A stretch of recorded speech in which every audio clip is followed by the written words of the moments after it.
বাংলা সাহিত্য থেকে নির্বাচিত কিছু লেখকদের গদ্য নিয়ে আমাদের নিবেদন গল্পনগর। আজ আপনার জন্য রবীন্দ্রনাথ ঠাকুরের ছোট গল্প মাল্যদান।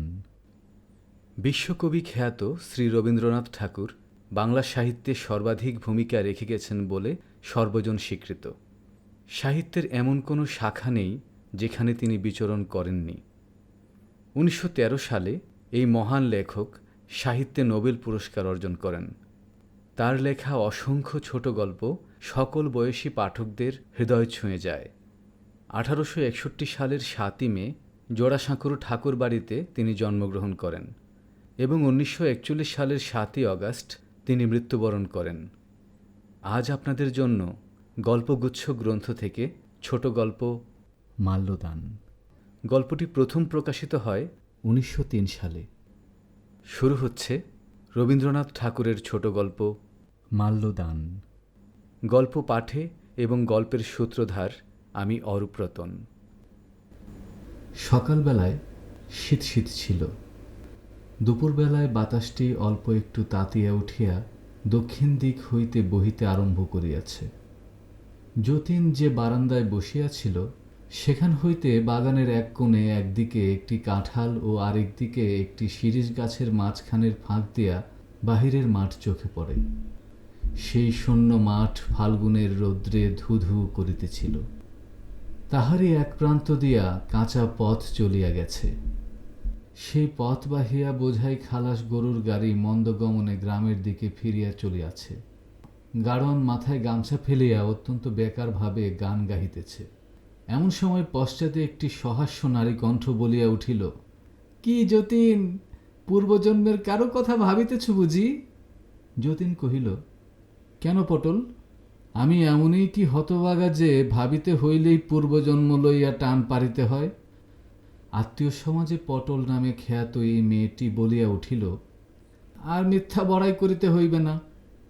তোমার ইহজন্মের সব খবরই তো রাখি মশায়। ছি ছি, এত বয়স হইল তবু একটা সামান্য বউ ঘরে আনিতে পারিলে না। আমাদের ওই যে ধনামালিটা, ওরও একটা বউ আছে। তার সঙ্গে দুই বেলা ঝগড়া করিয়া সে পাড়াসুদ্ধ লোককে জানাইয়া দেয় যে বউ আছে বটে। আর তুমি যে মাঠের দিকে তাকাইয়া ভান করিতেছ যেন কার চাঁদ মুখে ধ্যান করিতে বসিয়াছ, এই সমস্ত চালাকি আমি কি বুঝি না? ও কেবল লোক দেখাইবার ভরং মাত্র। দেখো যতীন, চেনা বামুনের পৈতের দরকার হয় না। আমাদের ওই ধনাটা তো কোনোদিন বিবাহের ছোতা করিয়া মাঠের দিকে অমন তাকাইয়া থাকে না। অতি বড় বিচ্ছেদের দিনেও গাছের তলায় নিড়ানি হাতে উহাকে দিন কাটাইতে দেখিয়াছি, কিন্তু উহার চোখে তো অমন ঘোর ঘোর ভাব দেখি নাই। আর তুমি মশায় 7 জন্ম বউয়ের মুখ দেখিলে না, কেবল হাসপাতালে মরা কাটিয়া ও পরামুখস্থ করিয়া বয়স পার করিয়া দিলে। তুমি অমন্তর দুপুরবেলা আকাশের দিকে গদগদ হইয়া তাকাইয়া থাকো কেন? না, এ সমস্ত বাজে চালাকি আমার ভালো লাগে না, আমার গা জ্বালা করে। যতীন হাত জোর করিয়া কহিল, থাক থাক, আর নয়, আমাকে আর লজ্জা দিও না। তোমাদের ধনাই ধন্য, উহারই আদর্শে আমি চলিতে চেষ্টা করিব। আর কথা নয়, কাল সকালে উঠিয়া এই যে কাঠকুরানি মেয়ের মুখ দেখিব তাহারই গলায় মালা দিব। ধিক্কার, আমার সহ্য হইতেছে না। পটল, তবে এই কথা রইল? যতীন, হ্যাঁ রহিল। পটল, তবে এসো। যতীন, কোথায় যাইব? পটল, এসোই না। যতীন, না না, একটা কি দুষ্টমি তোমার মাথায় আসিয়াছে, আমি এখন নড়িতেছি না। পটল, আচ্ছা তবে এখানেই বসো, বলিয়া সে দ্রুত পদে প্রস্থান করিল। পরিচয় দেওয়া যাক। যতীন এবং পটলের বয়সের একদিন মাত্র তারতম্য। যতীনের চেয়ে একদিনের বড় বলিয়া যতীন তাহার প্রতি কোনো প্রকার সামাজিক সম্মান দেখাইতে নারাজ। উভয়ে খুড়তো জারতো ভাই বোন, বরাবর একত্রে খেলা করিয়া আসিয়াছে। দিদি বলে না বলিয়া পটল যতীনের নামে বাল্যকালে বাপ খুড়ার কাছে অনেক নালিশ করিয়াছে, কিন্তু কোনো শাসনবিধির দ্বারা কোনো ফল পায় নাই। একটিমাত্র ছোট ভাইয়ের কাছেও তাহার পটল নাম ঘুচিল না। পটল দিব্য মোটাসোটা গোলগাল, প্রফুল্লতার রসে পরিপূর্ণ। তাহার কৌতুকহাস্য দমন করিয়া রাখে সমাজে এমন কোনো শক্তি ছিল না। শাশুড়ির কাছেও সে কোনোদিন গাম্ভীর্য অবলম্বন করিতে পারে নাই। প্রথম প্রথম তা লইয়া অনেক কথা উঠিয়াছিল, কিন্তু শেষকালে সকলকেই হার মানিয়া বলিতে হইল, ওর ওই রকম। তারপরে এমন হইল যে পটলের দুর্নিবার প্রফুল্লতার আঘাতে গুরুজনদের গাম্ভীর্য ধূলিসাৎ হইয়া গেল। পটল তাহার আশেপাশে কোনোখানে মন ভার, মুখ ভার, দুশ্চিন্তা সহিতে পারিত না। অজস্র গল্প, হাসি ঠাট্টায় তাহার চারিদিকের হাওয়া যেন বিদ্যুৎ শক্তিতে বোঝাই হইয়া থাকিত। পটলের স্বামী হরকুমার বাবু ডেপুটি ম্যাজিস্ট্রেট, বেহার অঞ্চল হইতে বদলি হইয়া কলিকাতায় আবকারী বিভাগে স্থান পাইয়াছেন। প্লেগের ভয়ে বাড়িতে একটি বাগান বাড়ি ভাড়া লইয়া থাকেন, সেখান হইতে কলিকাতায় যাতায়াত করেন। আবকারী পরিদর্শনে প্রায়ই তাহাকে মফস্বলে ফিরিতে হইবে বলিয়া দেশ হইতে মা এবং দুই একজন আত্মীয়কে আনিবার উপক্রম করিতেছেন। এমন সময় ডাক্তারিতে নতুন উত্তীর্ণ প্রসর প্রতিপত্তিহীন যতীন বোনের নিমন্ত্রণে হপ্তাখানেকের জন্য এখানে আসিয়াছে। কলিকাতার গলি হইতে প্রথম দিন গাছপালার মধ্যে আসিয়া যতীন ছায়াময় নির্জন বারান্দায় ফাল্গুন মধ্যাহ্নের রসালস্যে আবিষ্ট হইয়া বসিয়াছিল। এমন সময়ে পূর্বকথিত সেই উপদ্রব আরম্ভ হইল। পটল চলিয়া গেলে আবার খানিকক্ষণের জন্য সে চিন্তিত হইয়া একটুখানি নড়িয়া চড়িয়া বেশ আরাম করিয়া বসিল। কাঠকুরানি মেয়ের প্রসঙ্গে ছেলেবেলাকার রূপকথার অলিগলির মধ্যে তাহার মন ঘুরিয়া বেড়াইতে লাগিল। এমন সময় আবার পটলের হাসিমাখা কণ্ঠের কাকলিতে সে চমকিয়া উঠিল। পটল আরেকটি মেয়ের হাত ধরিয়া সবেগে টানিয়া আনিয়া যতীনের সম্মুখে স্থাপন করিল। কহিল, ও কুরানি। মেয়েটি কহিল, কি দিদি? পটল, আমারই ভাইটি কেমন, দেখ দেখি। মেয়েটি অসংকোচে যতীনকে দেখিতে লাগিল। পটল কহিল, কেমন, ভালো দেখিতে না? মেয়েটি গম্ভীরভাবে বিচার করিয়া ঘাড় নাড়িয়া কহিল, হ্যাঁ, ভালো। যতীন লাল হইয়া চৌকি ছাড়িয়া উঠিয়া কহিল, পটল, কি ছেলে মানুষই করিতেছ? পটল, আমি ছেলে মানুষই করি না, তুমি বড় মানুষই করো। তোমার বুঝি বয়সের গাছ পাথর নাই? যতীন পলায়ন করিল। পটল তাহার পিছনে পিছনে ছুটিতে ছুটিতে কহিল, ও যতীন, তোমার ভয় নাই, তোমার ভয় নাই। এখনই তোমার মালা দিতে হইবে না, ফাল্গুন চৈত্রে লগ্ন নাই, এখনো হাতে সময় আছে। পটল যাহাকে কুরানি বলিয়া ডাকে, সেই মেয়েটি অবাক হইয়া রহিল।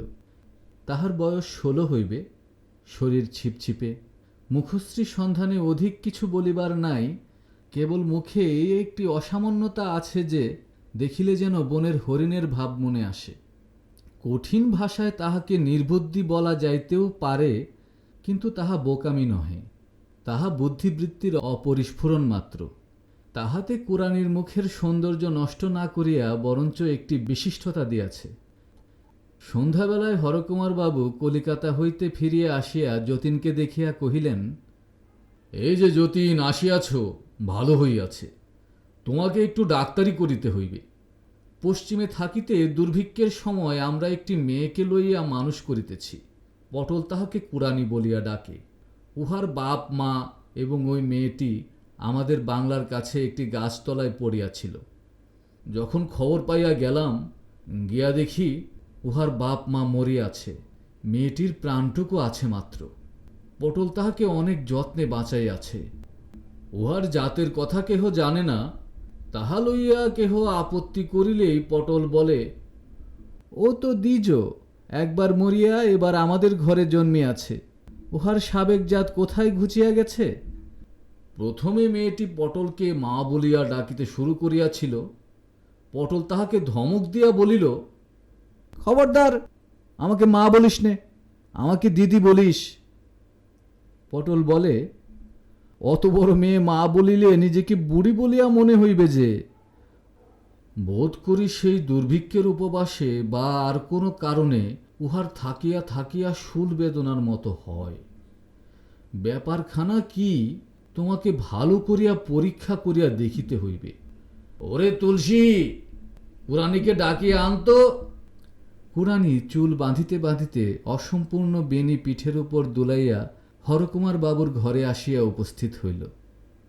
তাহার হরিণের মতো চোখ দুটি দুজনের উপর রাখিয়া সে চাহিয়া রহিল। যতীন ইতস্তত করিতেছে দেখিয়া হরকুমার তাহাকে কহিলেন, বৃথা বাক্য সংকোচ করিতেছ যতীন।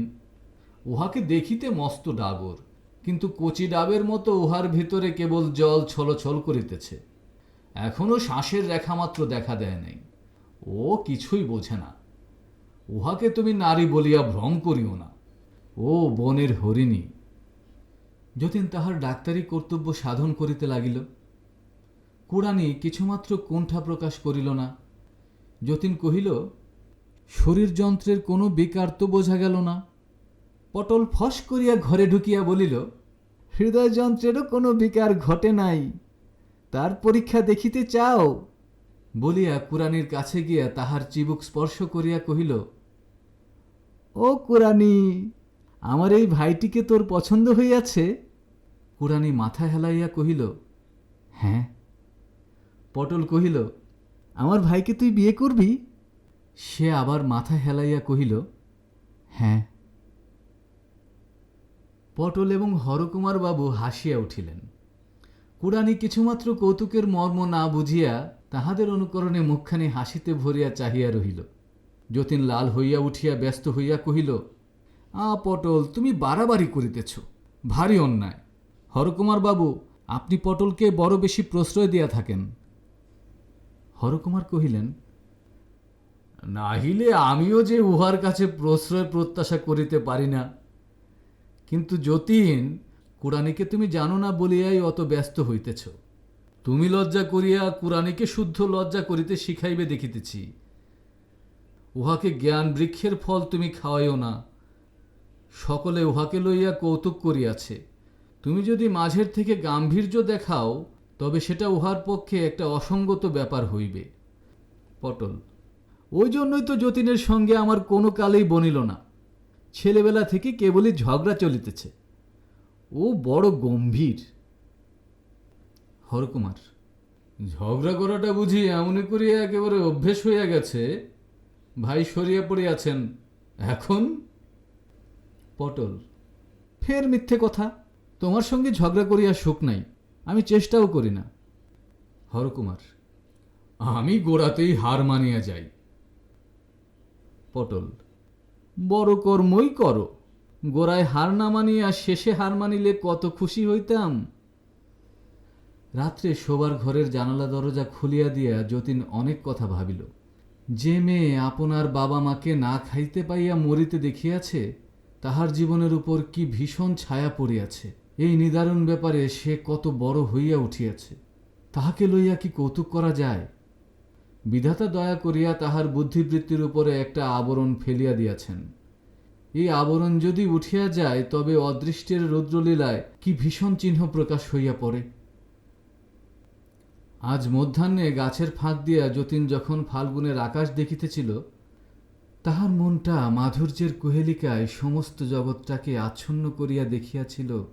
ওই বুদ্ধিহীন বালিকা তাহার হরিণের মতো চোখ দুটি লইয়া সেই সোনালী কুহেলিকা অপসারিত করিয়া দিয়াছে।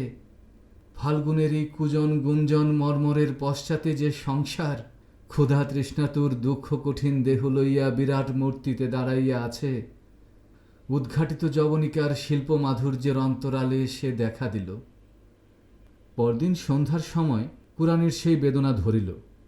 পটল তাড়াতাড়ি যতীনকে ডাকিয়া পাঠাইল। যতীন আসিয়া দেখিল, কষ্টে কুড়ানির হাতে পায়ে খিল ধরিতেছে, শরীর আড়ষ্ট। যতীন ঔষধ আনিতে পাঠাইয়া বোতলে করিয়া গরম জল আনিতে হুকুম করিল। পটল কহিল, ভারী মস্ত ডাক্তার হইয়াছ, পায়ে একটু গরম তেল মালিশ করিয়া দাও না, দেখিতেছ না পায়ের তেলও হিম হইয়া গেছে।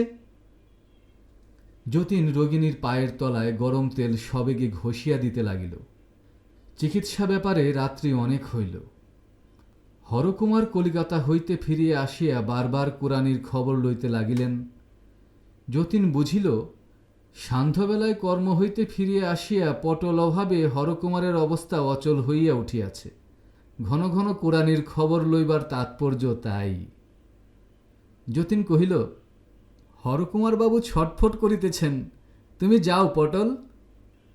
পটল কহিল, পরের দোহাই দিবে বই কি, ছটফট কে করিতেছে তা বুঝিয়াছি, আমি গেলেই এখন তুমি বাঁচো। এদিকে কথায় কথায় লজ্জায় মুখ চোখ লাল হইয়া ওঠে। তোমার পেটে যে এত ছিল তা কে বুঝিবে। যতীন, আচ্ছা দোহাই তোমার, তুমি এখানে ক্ষান্ত থাকো, রক্ষা করো। তোমার মুখ বন্ধ হইলে বাঁচি। আমি ভুল বুঝিয়াছিলাম, হরকুমারবাবু বোধ হয় শান্তিতে আছেন, এরকম সুযোগ তার সর্বদা ঘটে না। কুড়ানি আরাম পাইয়া যখন চোখ খুলিল, পটল কহিল, তোর চোখ খোলাইবার জন্য তোর বর যে আজ অনেকক্ষণ ধরিয়া তোকে পায়ে ধরিয়া সাধিয়াছে, আজ তাই বুঝি এত দেরি করলি? ছি ছি, ওর পায়ের ধুলো নে। কুড়ানি কর্তব্যবোধে তৎক্ষণাৎ গম্ভীরভাবে যতীনের পায়ের ধুলা লইল। যতীন দ্রুতপদে ঘর হইতে চলিয়া গেল। তাহার পরদিন হইতে যতীনের উপরে রীতিমতো উপদ্রব আরম্ভ হইল। যতীন খাইতে বসিয়াছে, এমন সময় কুড়ানি আসিয়া অম্লান বদনে পাখা দিয়া তাহার মাছি তাড়াইতে প্রবৃত্ত হইল। যতীন ব্যস্ত হইয়া বলিয়া উঠিল, থাক থাক, কাজ নাই। কুড়ানি এই নিষেধে বিস্মিত হইয়া মুখ ফিরাইয়া পশ্চাৎবর্তী ঘরের দিকে একবার চাহিয়া দেখিল, তাহার পরে আবার পুনশ্চ পাখা দোলাইতে লাগিল। যতীন অন্তরালবর্তিনীর উদ্দেশ্যে বলিয়া উঠিল, পটল, তুমি যদি এমন করিয়া আমাকে জ্বালাও তবে আমিও খাইব না, আমি এই উঠিলাম। বলিয়া উঠিবার উপক্রম করিতেই কুড়ানি পাখা ফেলিয়া দিল। যতীন বালিকার বুদ্ধিহীন মুখে তীব্র বেদনার রেখা দেখিতে পাইল। তৎক্ষণাৎ অনুতপ্ত হইয়া সে পুনর্বার বসিয়া পড়িল। কুড়ানি যে কিছু বোঝে না, সে যে লজ্জা পায় না, বেদনা বোধ করে না, এ কথা যতীনও বিশ্বাস করিতে আরম্ভ করিয়াছিল। আজ চকিতের মধ্যে দেখিল সকল নিয়মেরই ব্যতিক্রম আছে, এবং ব্যতিক্রম কখন হঠাৎ ঘটে আগে হইতে তাহা কেহই বলিতে পারে না। কুড়ানি পাখা ফেলিয়া দিয়া চলিয়া গেল। পরদিন সকালে যতীন বারান্দায় বসিয়া আছে। গাছপালার মধ্যে কোকিল অত্যন্ত ডাকাডাকি আরম্ভ করিয়াছে। আমের বোলের গন্ধে বাতাস ভারাক্রান্ত। এমন সময় সে দেখিল কুড়ানি চায়ের পেয়ালা হাতে লইয়া যেন একটু ইতস্তত করিতেছে। তাহার হরিণের মতো চক্ষে একটা সকরুণ ভয় ছিল। সে চা লইয়া গেলে যতীন বিরক্ত হইবে কিনা ইহা যেন সে বুঝিয়া উঠিতে পারিতেছিল না। যতীন ব্যথিত হইয়া উঠিয়া অগ্রসর হইয়া তাহার হাত হইতে পেয়ালা লইল। এই মানব জন্মের হরিণ শিশুটিকে তুচ্ছ কারণে কি বেদনা দেওয়া যায়? যতীন যেমনি পেয়ালা লইল, অমনি দেখিল বারান্দার অপর প্রান্তে পটল সহসা আবির্ভূত হইয়া নিঃশব্দ হাস্যে যতীনকে কিল দেখাইল। ভাবটা এই যে, কেমন ধরা পড়িয়াছ। সেদিন সন্ধ্যার সময় যতীন একখানি ডাক্তারি কাগজ পড়িতেছিল। এমন সময় ফুলের গন্ধে চকিত হইয়া উঠিয়া দেখিল কুড়ানি বকুলের মালা হাতে ঘরের মধ্যে প্রবেশ করিল। যতীন মনে মনে কহিল, বড়ই বাড়াবাড়ি হইতেছে, পটলের এই নিষ্ঠুর আমোদে আর প্রশ্রয় দেওয়া উচিত হয় না। কুড়ানিকে বলিল, ছি ছি কুড়ানি, তোমাকে লইয়া তোমার দিদি আমোদ করিতেছেন, তুমি বুঝিতে পারো না? কথা শেষ করিতে না করিতেই কুড়ানি ত্রস্ত সংকুচিত ভাবে প্রস্থানের উপক্রম করিল। যতীন তখন তাড়াতাড়ি তাহাকে ডাকিয়া কহিল, কুড়ানি, দেখি তোমার মালা দেখি। বলিয়া মালাটি তাহার হাত হইতে লইল। কুড়ানির মুখে একটি আনন্দের উজ্জ্বলতা ফুটিয়া উঠিল। অন্তরাল হইতে সেই মুহূর্তে একটি উচ্চ হাস্যের উচ্ছ্বাসধ্বনি শোনা গেল। পরদিন সকালে উপদ্রব করিবার জন্য পটল যতীনের ঘরে গিয়া দেখিল ঘর শূন্য। একখানি কাগজে কেবল লেখা আছে, পালাইলাম, শ্রী যতীন। ও কুড়ানি, তোর বর যে পালাইল, তাহাকে রাখিতে পারিলি নে? বলিয়া কুড়ানির বেণী ধরিয়া নাড়া দিয়া পটল রান্নাঘরের কাজে চলিয়া গেল। কথাটা বুঝিতে কুড়ানির একটু সময় গেল। সে ছবির মতো দাঁড়াইয়া স্থির দৃষ্টিতে সম্মুখে চাহিয়া রহিল। তারপর ধীরে ধীরে যতীনের ঘরে আসিয়া দেখিল তাহার ঘর খালি।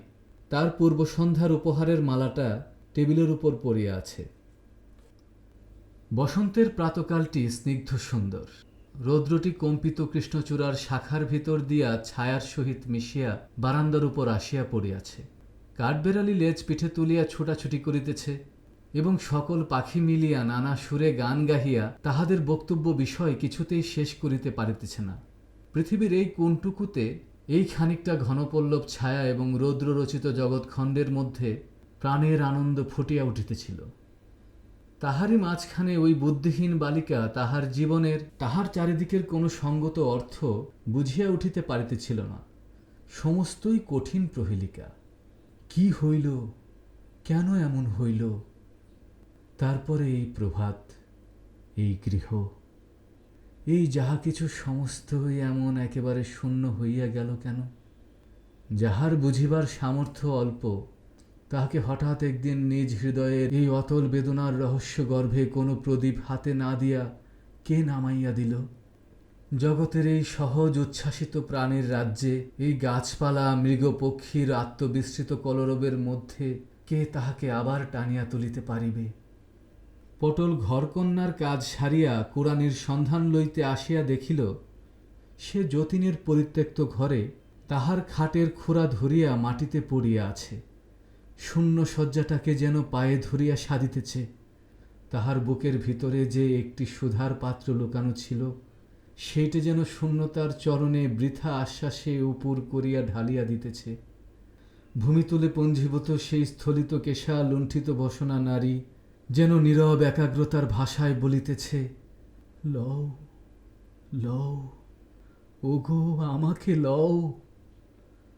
পটল বিস্মিত হইয়া কহিল, ও কি হইতেছে কুড়ানি? কুড়ানি উঠিল না। সে যেমন পড়িয়াছিল তেমনি পড়িয়া রহিল। পটল কাছে আসিয়া তাহাকে স্পর্শ করিতেই সে উচ্ছ্বাসিত হইয়া ফুলিয়া ফুলিয়া কাঁদিতে লাগিল। পটল তখন চকিত হইয়া বলিয়া উঠিল, ও পোড়ামুখী, সর্বনাশ করিয়াছিস, মরিয়াছিস। হরকুমারকে পটল কুড়ানির অবস্থা জানাইয়া কহিল, এ কি বিপদ ঘটিল? তুমি কি করিতেছিলে? তুমি আমাকে কেন বারণ করিলে না? হরকুমার কহিল, তোমাকে বারণ করা যে আমার কোনো কালেই অভ্যেস নাই। বারণ করিলে কি ফল পাওয়া যাইত? পটল, তুমি কেমন স্বামী? আমি যদি ভুল করি তুমি আমাকে জোর করিয়া থামাইতে পারো না? আমাকে তুমি এ খেলা খেলিতে দিলে কেন?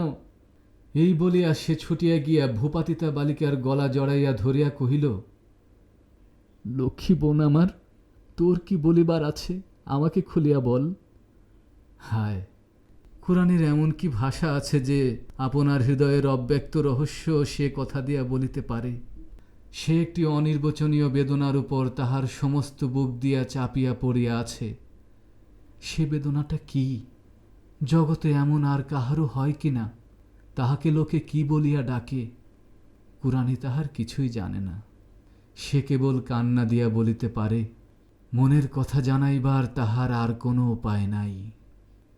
পটল কহিল, কুড়ানি, তোর দিদি বড় দুষ্টু, কিন্তু তার কথা যে তুই এমন করিয়া বিশ্বাস করিবি তা সে কখনো মনেও করেনি। তার কথা কেহ কখনো বিশ্বাস করে না। তুই এমন ভুল কেন করলি? কুড়ানি, একবার মুখ তুলিয়া তোর দিদির মুখের দিকে চা, তাকে মাফ কর। কিন্তু কুড়ানির মন তখন বিমুখ হইয়া গিয়াছিল। সে কোনো মতেই পটলের মুখের দিকে চাহিতে পারিল না।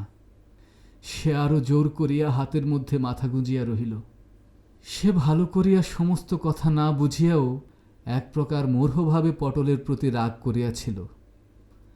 পটল তখন ধীরে ধীরে বাহুপাশ খুলিয়া লইয়া উঠিয়া গেল এবং জানালার ধারে পাথরের মূর্তির মতো স্তব্ধভাবে দাঁড়াইয়া ফাল্গুনের রৌদ্রচিক্কণ সুপুরি গাছের পল্লব শ্রেণীর দিকে চাহিয়া পটলের দুই চক্ষু দিয়া জল পড়িতে লাগিল।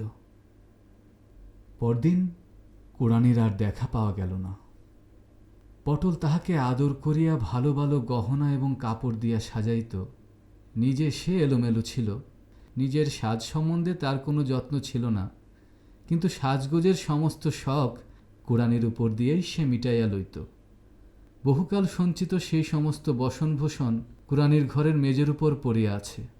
তাহার হাতের বালাচুড়ি, নাসাগ্রের লবঙ্গ ফুলটি পর্যন্ত সে খুলিয়া ফেলিয়া গিয়াছে। তাহার পটল দিদির এতদিনের সমস্ত আদর সে যেন গা হইতে মুছিয়া ফেলিবার চেষ্টা করিয়াছে। হরকুমার কুড়ানির সন্ধানে পুলিশে খবর দিলেন। সেবারে প্লেগ দমনের বিভীষিকায় এত লোক এতদিকে পলায়ন করিতেছিল যে সেই সকল পলাতকদের মধ্য হইতে একটি বিশেষ লোককে বাছিয়া লওয়া পুলিশের পক্ষে শক্ত হইল। হরকুমারবাবু 2-4বার ভুল লোকের সন্ধানে অনেক দুঃখ এবং লজ্জা পাইয়া কুরানির আশা পরিত্যাগ করিলেন। অজ্ঞাতের কোল হইতে তাহারা যাহাকে পাইয়াছিলেন, অজ্ঞাতের কোলের মধ্যেই সে আবার লুকাইয়া পড়িল। যতীন বিশেষ চেষ্টা করিয়া সেবার প্লেগ হাসপাতালে ডাক্তারি পদ গ্রহণ করিয়াছিল।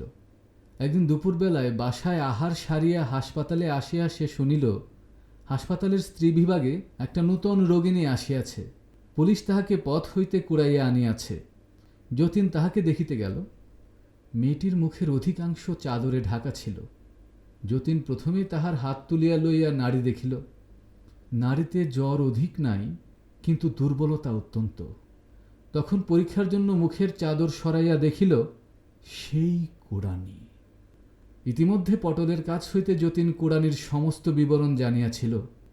অব্যক্ত হৃদয়ে দ্বারা ছায়াচ্ছন্ন তাহার সেই হরিণ চক্ষু দুটি কাজের অবকাশে যতীনের ধ্যান দৃষ্টির উপরে কেবলই অশ্রুহীন কাতরতা বিকীর্ণ করিয়াছে। আজ সেই রোগ নিমিলিত চক্ষুর সুদীর্ঘ পল্লব কুরানির শীর্ণ কপলের উপরে কালিমার রেখা টানিয়াছে। দেখিবা মাত্র যতীনের বুকের ভেতরটা কে যেন চাপিয়া ধরিল। এই একটি মেয়েকে বিধাতা এত যত্নে ফুলের মতো সুকুমার করিয়া গড়িয়া দুর্ভিক্ষ হইতে মারির মধ্যে ভাসাইয়া দিলেন কেন? আজ এই যে পেলব প্রাণটি ক্লিষ্ট হইয়া বিছানার উপরে পড়িয়া আছে, ইহার এই অল্প কদিনের আয়ুর মধ্যে এত বিপদের আঘাত, এত বেদনার ভার সহিল কি করিয়া, ধরিল কোথায়? যতীনই বা ইহার জীবনের মাঝখানে তৃতীয় আরেকটি সংকটের মতো কোথা হইতে আসিয়া জড়াইয়া পড়িল। রুদ্ধ দীর্ঘ নিঃশ্বাস যতীনের বক্ষদ্বারে আঘাত করিতে লাগিল। কিন্তু সেই আঘাতের তাড়নায় তাহার হৃদয়ের তারে একটা সুখের মেরও বাজিয়া উঠিল। যে ভালোবাসা জগতে দুর্লভ, যতীন তাহা না চাহিতেই ফাল্গুনের একটি মধ্যাহ্নে একটি পূর্ণ বিকশিত মাধব মঞ্জুরির মতো অকস্মাৎ তাহার পায়ের কাছে আপনি আসিয়া খসিয়া পড়িয়াছে। যে ভালোবাসা এমন করিয়া মৃত্যুর দ্বার পর্যন্ত আসিয়া মূর্ছিত হইয়া পড়ে, পৃথিবীতে কোন লোক সেই দেবভোগ্য নৈবেদ্য লাভের অধিকারী? যতীন কোরানের পাশে বসিয়া তাহাকে অল্প অল্প গরম দুধ খাওয়াইয়া দিতে লাগিল। খাইতে খাইতে অনেকক্ষণ পরে সে দীর্ঘ নিঃশ্বাস ফেলিয়া চোখ মেলিল। যতীনের মুখের দিকে চাহিয়া তাহাকে সুদূর স্বপ্নের মতো যেন মনে করিয়া লইতে চেষ্টা করিল। যতীন যখন তাহার কপালে হাত রাখিয়া একটুখানি নাড়া দিয়া কহিল, কুরানি, তখন তাহার অজ্ঞানের শেষ ঘোরটুকু হঠাৎ ভাঙিয়া গেল। যতীনকে সে চিনিল, এবং তখনই তাহার চোখের উপরে বাষ্পকোমল আর একটি মোহের আবরণ পড়িল। প্রথম মেঘ সমাগমে সুগম্ভীর আষাঢ়ের আকাশের মতো কুরানির কালো চোখ দুটির উপর একটি যেন সুদূরব্যাপী সজল স্নিগ্ধতা ঘনাইয়া আসিল। যতীন সকরুণ যত্নের সহিত কহিল, কুরানি, এই দুধটুকু শেষ করিয়া ফেল। কুরানি একটু উঠিয়া বসিয়া পেয়ালার উপর হইতে যতীনের মুখে স্থির দৃষ্টিতে চাহিয়া সেই দুধটুকু ধীরে ধীরে খাইয়া ফেলিল। হাসপাতালের ডাক্তার একটিমাত্র রোগীর পাশে সমস্তক্ষণ বসিয়া থাকিলে কাজও চলে না, দেখিতেও ভালো হয় না। অন্যত্র কর্তব্য সারিবার জন্য যতীন যখন উঠিল, তখন ভয়ে ও নৈরাশ্যে কুরানির চোখ দুটি ব্যাকুল হইয়া পড়িল। যতীন তাহার হাত ধরিয়া তাহাকে আশ্বাস দিয়া কহিল, আমি আবার এখনই আসিব কুরানি, তোমার কোনো ভয় নাই। যতীন কর্তৃপক্ষদিগকে জানাইল যে এই নতুন আনিত রোগিণীর প্লেগ হয় নাই, সে না খাইয়া দুর্বল হইয়া পড়িয়াছে। এখানে অন্য প্লেগ রোগীর সঙ্গে থাকিলে তাহার পক্ষে বিপদ ঘটিতে পারে। বিশেষ চেষ্টা করিয়া যতীন কুরানিকে অন্যত্র লইয়া যাইবার অনুমতি লাভ করিল এবং নিজের বাসায় লইয়া গেল। পটলকে সমস্ত খবর দিয়া একখানি চিঠিও লিখিয়া দিল। সেই দিন সন্ধ্যার সময় রোগী এবং চিকিৎসক ছাড়া ঘরে আর কেহ ছিল না। শিয়রের কাছে রঙিন কাগজের আবরণে ঘেরা একটি কেরোসিন ল্যাম্প ছায়াচ্ছন্ন মৃদু আলোক বিকীর্ণ করিতেছিল। ব্র্যাকেটের উপরে একটি ঘড়ি নিস্তব্ধ ঘরে টিক টিক শব্দে দোলক দোলাইতেছিল। যতীন কুরানির কপালে হাত দিয়া কহিল, তুমি কেমন বোধ করিতেছ কুরানি? কুরানি তাহার কোনো উত্তর না করিয়া যতীনের হাতটি আপনার কপালেই চাপিয়া রাখিয়া দিল। ভালো বোধ হইতেছে? কুরানি একটুখানি চোখ বুজিয়া কহিল, হ্যাঁ। যতীন জিজ্ঞাসা করিল, তোমার গলায় এটা কি কুরানি? কুরানি তাড়াতাড়ি কাপড়টা টানিয়া তাহা ঢাকিবার চেষ্টা করিল। যতীন দেখিল সে একগাছি শুকনো বকুলের মালা। তখন তাহার মনে পড়িল সে মালা কি। ঘড়ির টিকটিক শব্দের মধ্যে যতীন চুপ করিয়া বসিয়া ভাবিতে লাগিল। কুরানির এই প্রথম লোকাইবার চেষ্টা, নিজের হৃদয়ের ভাব গোপন করিবার এই তাহার প্রথম প্রয়াস। কুরানি মৃগ শিশু ছিল, সে কখন হৃদয় ভরাতুর যুবতী নারী হইয়া উঠিল? কোন রৌদ্রের আলোকে, কোন রৌদ্রের উত্তাপে তাহার বুদ্ধির উপরকার সমস্ত কুয়াশা কাটিয়া গিয়া তাহার লজ্জা, তাহার শঙ্কা, তাহার বেদনা এমন হঠাৎ প্রকাশিত হইয়া পড়িল। রাত্রি 2টা-2:30টার সময় যতীন চৌকিতে বসিয়াই ঘুমাইয়া পড়িয়াছে। হঠাৎ দ্বার খোলার শব্দে চমকিয়া উঠিয়া দেখিল পটল এবং হরকুমার বাবু এক বড় ব্যাগ হাতে ঘরের মধ্যে প্রবেশ করিলেন। হরকুমার কহিলেন, তোমার চিঠি পাইয়া কাল সকালে আসিব বলিয়া বিছানায় শুইলাম। অর্ধেক রাত্রে পটল কহিল, ওগো, কাল সকালে কুরানিকে দেখিতে পাইব না, আমাকে এখনই যাইতে হইবে। পটলকে কিছুতেই বুঝাইয়া রাখা গেল না। তখনই একটা গাড়ি করিয়া বাহির হইয়া পড়িয়াছি। পটল হরকুমারকে কহিল, চলো, তুমি যতীনের বিছানায় শুবে চলো। হরকুমার ঈষৎ আপত্তির আড়ম্বর করিয়া যতীনের ঘরে গিয়া শুইয়া পড়িলেন। তাহার নিদ্রা যাইতেও দেরি হইল না। পটল ফিরিয়া আসিয়া যতীনকে ঘরের এক কোণে ডাকিয়া জিজ্ঞাসা করিল, আশা আছে? যতীন কুরানির কাছে আসিয়া তাহার নারী দেখিয়া মাথা নাড়িয়া ইঙ্গিতে জানাইল যে আশা নাই। পটল কুরানির কাছে আপনাকে প্রকাশ না করিয়া যতীনকে আড়ালে লইয়া কহিল, যতীন, সত্য বলো, তুমি কি কুরানিকে ভালোবাসো না? যতীন পটলকে কোনো উত্তর না দিয়া কুরানির বিছানার পাশে আসিয়া বসিল। তাহার হাত চাপিয়া ধরিয়া নাড়া দিয়া কহিল, কুরানি, কুরানি। কুরানি চোখ মেলিয়া মুখে একটি শান্ত মধুর হাসির আভাস মাত্র আনিয়া কহিল, কি দাদাবাবু?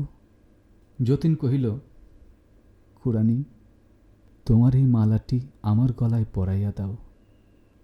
কুরানি অনিমেষ সবুজ চোখে যতীনের মুখের দিকে তাকাইয়া রহিল। যতীন কহিল, তোমার মালা আমাকে দিবে না? যতীনের এই আদরের প্রশ্রয়টুকু পাইয়া কুরানির মনে পূর্বকৃত অনাদরের একটুখানি অভিমান জাগিয়া উঠিল। সে কহিল, কি হবে দাদাবাবু? যতীন 2 হাতে তাহার হাত লইয়া কহিল, আমি তোমাকে ভালোবাসি কুরানি।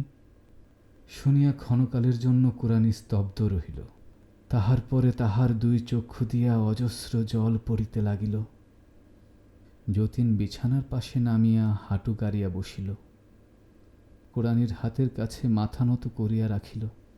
কুরানি গলা হইতে মালা খুলিয়া যতীনের গলায় পরাইয়া দিল। তখন পটল তাহার কাছে আসিয়া ডাকিল, কুরানি। কুরানি তাহার শীর্ণ মুখ উজ্জ্বল করিয়া কহিল, কি দিদি? পটল তাহার কাছে আসিয়া তাহার হাত ধরিয়া কহিল, আমার উপর তোর আর কোনো রাগ নাই বোন? কুরানি স্নিগ্ধ কোমল দৃষ্টিতে কহিল, না দিদি। পটল কহিল, যতীন, একবার তুমি ও ঘরে যাও। যতীন পাশের ঘরে গেলে পটল ব্যাগ খুলিয়া কুরানির সমস্ত কাপড় গহনা তাহার মধ্য হইতে বাহির করিল। রোগিণীকে অধিক নাড়াচড়া না করিয়া একখানি লাল বেনারসি শাড়ি সন্তর্পণে তাহার মলিন বস্ত্রের উপর জড়াইয়া দিল। পরে একে একে একগাছি চুড়ি তাহার হাতে দিয়া 2 হাতে 2 বালা পরাইয়া দিল। পরে ডাকিল, যতীন। যতীন আসিতেই তাহাকে বিছানায় বসাইয়া পটল তাহার হাতে কুরানির 1 ছড়া সোনার হার দিল। যতীন সেই হার ছড়াটি লইয়া আস্তে আস্তে কুরানির মাথা তুলিয়া ধরিয়া তাহাকে পরাইয়া দিল। ভোরের আলো যখন কুরানির মুখের উপর আসিয়া পড়িল, তখন সে আলো সে আর দেখিল না। তাহার অম্লান মুখখানি দেখিয়া মনে হইল সে মরে নাই, কিন্তু সে যেন একটি অতল স্পর্শ সুখ স্বপ্নের মধ্যে নিমগ্ন হইয়া গেছে। যখন মৃতদেহ লইয়া যাইবার সময় হইল, তখন পটল কুরানির বুকের উপর পড়িয়া কাঁদিতে কাঁদিতে কহিল, বোন, তোর ভাগ্য ভালো, জীবনের চেতর মরণ সুখের। যতীন কুরানির সেই শান্ত স্নিগ্ধ মৃত্যুর ছবির দিকে চাহিয়া ভাবিতে লাগিল, যাহার ধন তিনিই নিলেন, আমাকেও বঞ্চিত করিলেন না। শুনছিলেন রবীন্দ্রনাথ ঠাকুরের ছোট গল্প মাল্যদান। গল্প পাঠ ও সূত্রধার অরূপ রতন। Poster design Saiful Islam. প্রচার ও পরিবেশনা সিফাতুল্লাহ। সম্পাদনা নাজমুল হুদা। সামগ্রিক পরিচালনায় AR খান। পরবর্তী গল্প নিয়ে আপনাদের মাঝে খুব শীঘ্রই হাজির হচ্ছে গল্পনগর। এতক্ষণ আমাদের সাথে থাকার জন্য আপনাদের অসংখ্য ধন্যবাদ। চ্যানেলটি সাবস্ক্রাইব করে সঙ্গে থাকুন। কমেন্ট করে জানিয়ে দিন আপনার অনুভূতিগুলি। আপনি কী ধরনের গল্প শুনতে আগ্রহী তাও আমাদের জানাতে পারেন। গল্প শুনে ভালো লাগলে শেয়ার করে সবাইকে জানাতে পারেন। শুনতে থাকুন গল্পনগর, গল্পের কারিগর।